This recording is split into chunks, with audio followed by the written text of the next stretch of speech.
So my name is PIly Wong. I'm 39 years old. My ancestors are from China, so we call it Sino Khmer. So I was born in Hong Kong because during that time my parents escaped from the Khmer Rouge, and then they were based in Hong Kong, so that's where I was born. And after when they saw that Cambodia was totally lost, then they moved to France. And this is why I had all my education from France, from Europe. And then I first came back in 2002 to Cambodia to take over my family business. After I finished my studies in France, in Paris, majoring international commerce. So yeah, I'm the third generation taking over the business, which was started by my grandfather in 1953. The company itself, has a history of more than a century. It started in China and then slowly expanded to Vietnam, and then from Vietnam it expanded to Cambodia.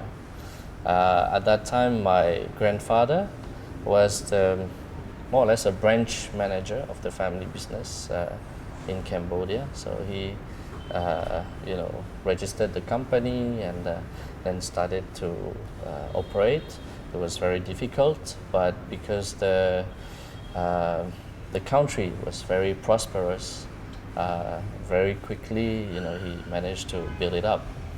And how he built up the company was a bit by chance. We were at that time into agricultural products, and he managed to find a very big customer to order the flour from Cambodia. So he exported quite a lot to overseas, and then from there we expanded our business into tobacco and other commodities. And because we were a big exporter, big contributor to the positive, commercial trade balance, then the country gave the company quota to import products from overseas. And so we managed to sell the quotas that we didn't want to keep, so to make some money. And we kept the quota for importing cars. And that's how we went into automotive business. And at that time, he started, I think, with Toyota, some Japanese cars, US cars, also General Motors, and many other brands, Chrysler, if I remember well, Opel, Kawasaki motorcycles, and also Mercedes-Benz. And the company was very prosperous until the Khmer Rouge, caused the civil war in Cambodia. Then we had to leave the country. And in '91, we had the opportunity to come back since Cambodia signed the peace treaty. So Mercedes-Benz contacted us and asked us whether we wanted to resume the business. We said yes, of course, and then we came back resuming our business with Mercedes-Benz as a first business in Cambodia. And then slowly we expanded our portfolio. We also went into fast-moving consumer goods. We are a distributor of Lee Kam Ki, which is the world leader of ASEAN cooking sauce.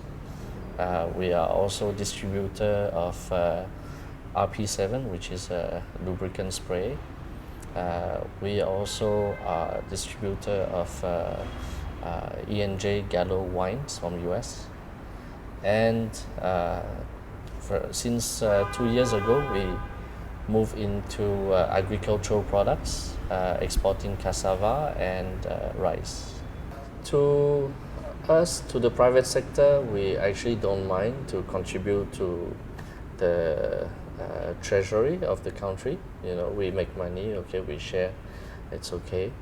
But on the other side, we need the government to be creating the market for us. So meaning that they should regulate the market, so that there is no unfair competition. They should also incentivize the entrepreneurs, so that we are not always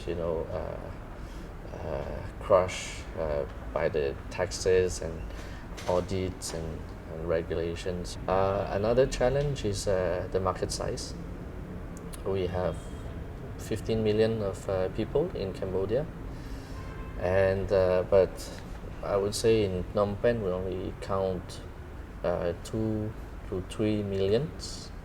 And if you really focus on the consumers, people who have spending power, who still go out and spend the money, maybe 1 million plus.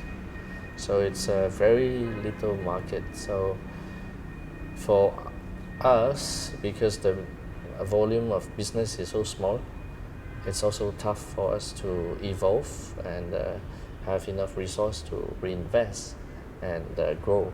So that's a real challenge. Well, at the beginning, to me, it was very, very difficult because when you are raised in Europe, you take everything for granted. You think everybody would have gone through the same education, so people would understand what you say. But in fact, in Cambodia, a lot of people would say yes, yes, yes, but they don't have a clue of what you were saying. So to me, it took quite a while to adapt, and especially when I first came to Cambodia, I was still young, and when you are young, you also have quite some temper. So I was getting so mad, after the staff. But throughout the years in Cambodia, I learned a lot about patience, and I also learned a lot about how to put myself in other shoes and think of the people's education background. So when I lead my team, I have to be very precise on what I say, and because in Europe, if you are too precise on your orders, people will think that you think that they are stupid, and but it's not the case here.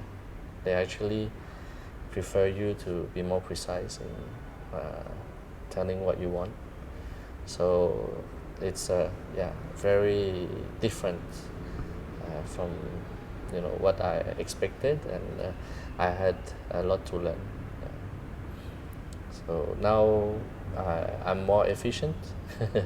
When I first came, I thought I have knowledge, and so I give order, I can lead the team easily, but it wasn't that easy. It is a bit challenging for me to turn a family business into a global one because of the size of the market. Cambodia has a very small economy still, and so the resources that we have is also small. But luckily, we are working with very large global brands that do transfer the knowledge and the processes to us, and so that's how we can adapt ourselves to the globalization. People are so brand conscious in Cambodia, and this is why you see also a lot of counterfeit products on the street. But because I guess instinctively, due to war and all, a lot of people got cheated, and they need to have a recomfort when they purchase something, and they always go for brands. And I would say the brands that we represent, because they are global leading brands, it helps a lot to the business. Um, and you can also see nowadays a lot of franchises are opening in Cambodia, and people do go to franchises because they feel safer in the way they, in the consumerism, they feel more confident. Yeah, brand to them equals to confidence. Yeah, when my parents resumed the business in the 90s, there was absolutely no middle class, and until I think in 2000 we start to see the economy booming because of the price of land. We have investors coming from Korea, China, and it created a small emerging middle class. And in terms of consumer behavior, I see also people getting more and more educated. You know, in the 90s, big difference, people are dealing with machine guns, basically. And after 2000, yeah, people became a lot more civilized because of the influx of investors to the country. They learn the manners, and they started to behave much better. So far, the media hasn't been very favorable to promote Cambodia as an investment destination. People know Cambodia as full of landmines and corruption, eventually prostitution. So yeah, we need to change the mindset of the media coming to make reports, for the Western country. We need to emphasize on, we have a good labor force, and also the laws and regulations are changing. You have a lot of natural resources, and also the ease of setting up a business in Cambodia is actually good. So those are the points that we need to communicate to the Western world. Basically, the Western investors, they look at laws and regulation, when the Chinese investors, they don't really care. Yeah, for them, it's where there's opportunity, where there's money to make. They see Cambodia as a very small market, like still a developing country where people are poor and don't have much money to spend. So we see a lot of challenge to bring in investors. They are all still looking at Thailand, Vietnam, Myanmar also, and even Laos. Yeah. Cambodia, they still say, well, according to the international rating, Cambodia is still very corrupted. Cambodia still has a too small market, in terms of population. So that's how Cambodia is viewed by the overseas people. I think in the 90s, when Cambodia joined WTO, it kind of created a certain boost to the economy. Until in the mid 2000 to the end 2000, 2010, with the economic crisis, is kind of stabilized. Now we need another boost. So where would it come from? To me, it will come from the ASEAN integration. Why? Because I still believe that Cambodia is a very good place to invest, because the law and regulations, they are not against foreign investment. When, for example, in Vietnam or Thailand, it privileges the locals. It tells you, okay, you want to open a company, you have to have a JV, a joint venture with a local. You cannot have 100% of ownership. When for Cambodia, you can.